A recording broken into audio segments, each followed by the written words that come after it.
പീഡിതരുടെ രോധനം ഭൂമിയിലൊക്കെയും ഒരുപോലെ തന്നെയാണ്. മണിപ്പൂരിലായാലും പലസ്തീനിലായാലും. മണിപ്പൂരിലെല്ലാം നഷ്ടപ്പെട്ടവർ ആഘോഷങ്ങളെക്കുറിച്ച് ചിന്തിക്കുന്നില്ല. ഏകാധിപതികളായ സീസർമാരോട് ചേർന്ന് പ്രാദേശിക ഭരണാധികാരികളായ പിലാത്തോസുമാർ നിരപരാധികളെ മരണത്തിന് വിട്ടുകൊടുത്ത് കൈകഴുകുന്നു.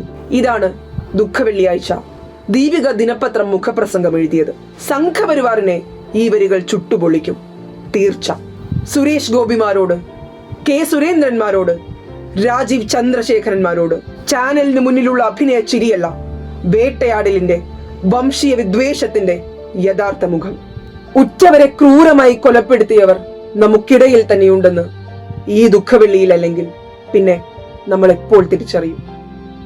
രോദനങ്ങൾ സംഗീതമായി ആസ്വദിക്കുന്ന സ്വേച്ഛാധിപതികളുടെ നാളുകൾ അനന്തമല്ല എന്ന് ചരിത്രം തന്നെ തെളിയിച്ചിട്ടുള്ളതാണ്.